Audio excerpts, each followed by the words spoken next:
They said she died quickly. They said it was clean. Precise. But the truth is much darker. Because Anne Boleyn, Queen of England, second wife of Henry VIII, didn't just lose her head.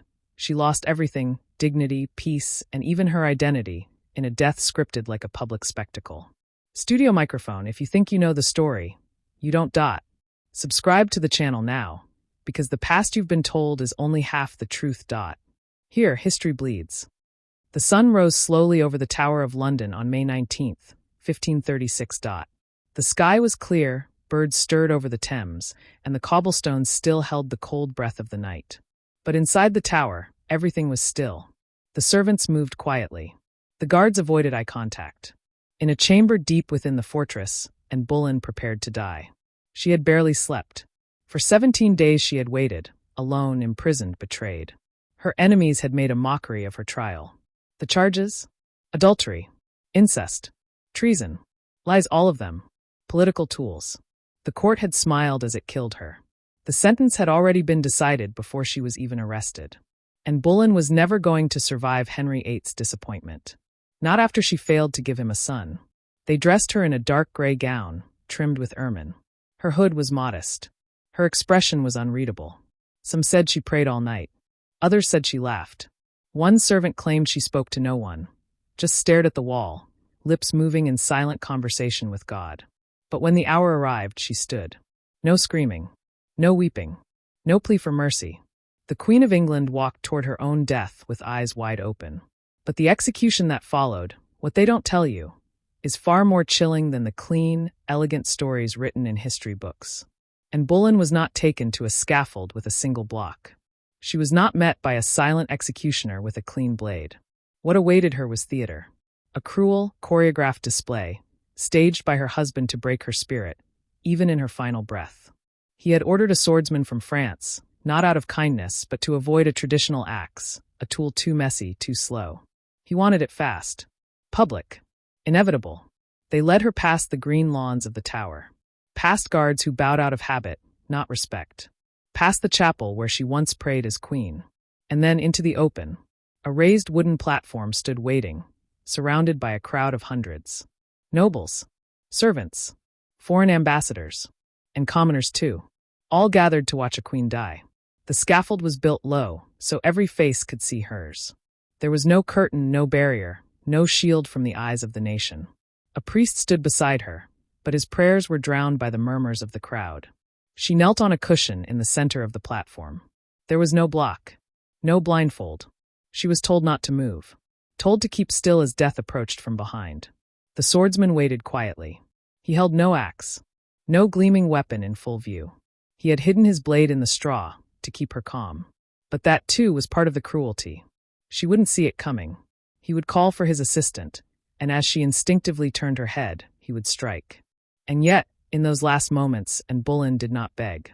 She looked out at the crowd, at the courtiers who had once praised her beauty, now come to measure her suffering. She spoke calmly, her voice clear. She did not accuse. She did not defend. She spoke of the king, Henry VIII, as a good and gracious lord. The words sounded like surrender. But they weren't. They were a mirror, because only a truly monstrous king could let those words be her last. The crowd fell silent. The wind shifted. The swordsman moved. She never saw the blade. But it wasn't instant. Witnesses said the sword didn't sever cleanly, that it struck hard against the back of her neck, and for a moment, only a breath, she remained upright. That her body jerked. That the executioner had to finish the cut. That blood spattered against the hay, the wood, the hems of noble gowns. That her eyes blinked once, after her head fell. That someone screamed. That the crowd recoiled. And in that moment, history looked away.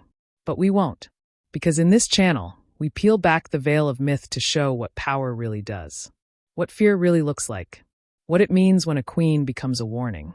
Her body was removed in silence. No coffin. No royal burial procession. Just a rough wooden box hastily repurposed from an old arrow chest. Her ladies-in-waiting gathered her remains with trembling hands, wrapping the severed head in linen, cradling it as if she still breathed. They say the ground beneath the scaffold remained stained for days. The tower staff avoided it, even after it had been scrubbed and washed. Because something lingered. Not just blood shame. Anne Boleyn had been queen. crowned in majesty, celebrated with processions and pageantry. Now she was dumped into a shallow grave beneath the chapel of St. Peter ad Vincula, her name scratched into a crude wooden marker. No tomb, no monument, just stone and silence. And within weeks, that silence would deepen, buried under lies. Because Henry VIII didn't mourn. He didn't weep. He didn't retreat in grief. He remarried just 11 days later, 11 days. Jane Seymour, his third wife, stepped into Anne's place before the ground above her grave had settled. The court celebrated. The musicians returned. The palace halls filled again with laughter. Anne's name was not spoken, but not because she was forgotten, because everyone remembered, and that memory haunted the walls. Whispers spread through court. That Anne's ghost walked the tower, head tucked beneath her arm, searching for the justice she never received. That she appeared to her accusers in dreams. That strange sounds echoed from the chapel at night. Her execution had been public, but what followed was hidden. Sanitized. Rewritten. Historians would later debate everything. The charges, the evidence, the timing, the role of the king. But what they couldn't debate was this. Anne Boleyn was sacrificed. A scapegoat for a king's ambition. A warning to every woman who dared to rise too high, too fast, with a voice too sharp and a mind too clever. She wasn't just executed, she was erased. Her portraits were destroyed. Her family exiled. Her name cursed. Even her daughter, the future Queen Elizabeth I, was declared illegitimate. Yet, Anne had done nothing that hadn't been permitted. She had followed the rules, until she started rewriting them. She spoke her mind, challenged scholars, debated theology. She refused to be silent in a court that demanded quiet queens. She gave birth to a daughter and promised more. But it wasn't enough. And when it wasn't enough, she became disposable. The men who orchestrated her downfall were rewarded. Thomas Cromwell, the architect of her destruction, rose in power. The courtiers who testified against her gained land and favor. The nobles who had cheered her coronation now toasted her death. The system that killed Anne Boleyn thrived because it was designed to. But beneath the surface, cracks formed. The people murmured. Some questioned the verdict.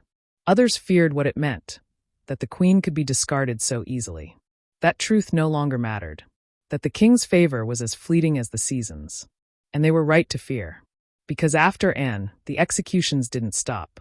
They continued. Nobles, clergy, artists, friends, even wives.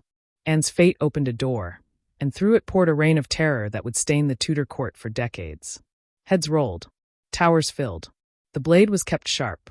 Because once a king kills a queen, no one is safe. Anne's execution became a template. A warning carved into history. But what made it truly horrifying wasn't just the blood, or the blade, or the betrayal. It was the precision. The way it was choreographed.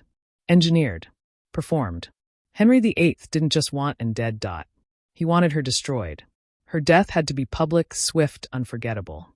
He chose the French swordsman not for mercy, but for spectacle. He wanted grace. Silence. Shock. A queen who had risen like fire, put out with a whisper. But whispers linger. And so did she.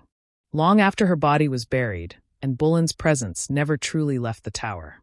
Servants reported unexplained noises at night.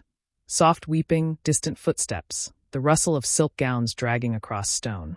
One guard swore he saw a pale figure gliding along the battlements, hands clasped, eyes vacant, mouth whispering words he couldn't understand. He never returned to that post again. But hauntings aren't always supernatural. Sometimes a ghost is just the memory of injustice too great to forget. Because Anne's execution marked more than the death of a queen, it marked the death of trust. In the months following her beheading, fear spread like rot through the Tudor court. If Anne, the once untouchable queen, could be destroyed by whispers and forged confessions, then no one was safe. Every glance became a threat. Every word a possible death sentence. Friends betrayed each other. Families collapsed under suspicion. Henry had proven what kind of king he truly was. And the horror? It worked. The court learned its lesson. They watched what they said. They bowed lower. Spoke less. Anne's execution didn't just silence her. It silenced everyone. But even as her voice was erased, her influence echoed in strange and powerful ways. Her daughter, Elizabeth, grew up in the shadow of that blade. Declared illegitimate. Hidden from court. A child born of scandal, surrounded by whispers and warnings. And yet, she remembered her mother. Not through stories, those were forbidden, but through the fear that followed her. She grew cautious, calculating. She learned that to survive in a world that had murdered her mother, she could never fully trust anyone. That the crown could offer no protection. That love could be fatal. And so, when Elizabeth became queen decades later, she never married. Never gave a man the power to destroy her. Some said she was cold. Others said she was brilliant. But all of it traced back to Anne. A mother whose legacy lived not in stories, but in scars. But let's return to the day itself, May 19th, 1536. Some reports claimed that the moment Anne's head fell, the weather changed. That clouds covered the sun. That a cold wind swept through the crowd. That even the birds went silent. The executioner wiped his blade and stepped back. The priest continued to pray. But no one moved. For a moment, time stopped. Because they hadn't just killed a queen. They had killed a woman who had dared to be more than what they allowed. And Boleyn was not meek. She was not quiet. She did not shrink. She questioned. She argued. She challenged men twice her age and rank. She wasn't supposed to rise as high as she did. And once she did, they made sure she'd fall even lower. They called her a witch. They said she had 6 fingers. That she bewitched the king. That her eyes could curse a man. All lies. Desperate lies. But the rumor stuck. Because powerful women have always been easier to destroy when made monstrous. Her intelligence became arrogance. Her charm became manipulation. Her beauty became a weapon. And so they built her a scaffold instead of a statue. But you don't silence a woman like Anne Boleyn with a blade. You just make her louder. Today, her ghost lives not just in the tower's cold walls, but in every history book that dares to tell the truth. In every story that chooses fact over flattery. In every woman who refuses to be silent. Her voice survived the sword. Her legacy outlived the king who ordered her death. And that, perhaps, is the real horror for Henry. That the woman he tried to erase became immortal. The years that followed Anne Boleyn's execution were steeped in iron and ash. Henry VIII continued his reign with an ever-growing paranoia, as if he feared Anne's ghost would rise from the ground and drag him into the grave beside her.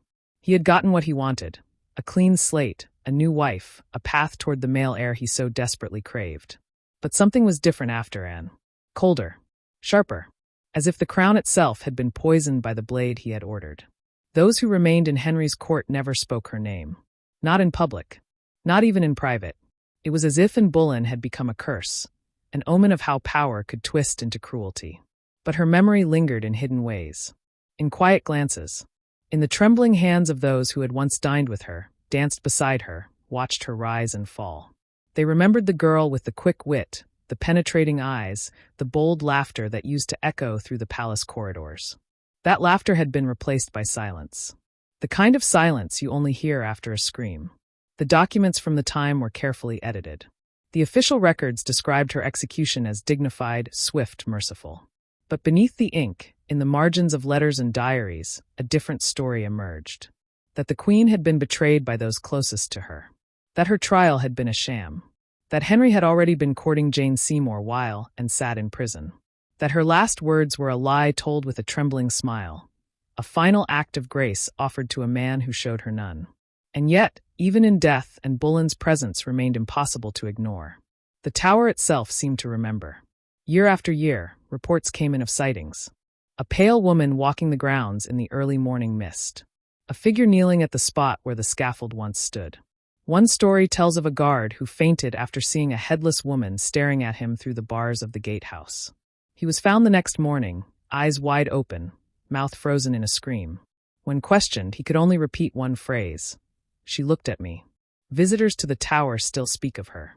Some claim to feel watched near the chapel where she lies buried. Others say the air grows colder without explanation.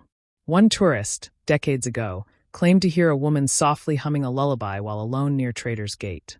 When she turned, no one was there. But it's not the ghost that haunts us. It's the truth. The truth that Anne Boleyn was not killed because she sinned, but because she threatened a system built to silence women like her. She was too clever, too visible, too unwilling to become the docile figurehead the court expected. She was not just a queen. She was a force. And that terrified the men who surrounded her. So they did what terrified men have always done. They took her voice. They took her body. And they thought it would be enough. But Anne's story refuses to die. Because her death was not a private affair. It was staged. Performed. meant to send a message. And that message, intended to intimidate, has instead become a warning carved into history's bones. That the crown protects no one from cruelty, and that power, once challenged, will spill blood to survive. And so she walks, not just in the tower, but in the minds of every generation who reads between the lines, who sees beyond the portraits and the propaganda, who hears her words echo from the scaffold. I am come hither to die, and I pray God save the king. Not a curse, not even defiance. A mirror, a final reflection offered from the edge of the blade. The stone that marks Anne Boleyn's grave is small, worn smooth by centuries of footsteps, candles, and whispered prayers. Most who visit the chapel at the Tower of London walk past it without noticing. There is no grand statue, no royal crest, no monument carved in marble.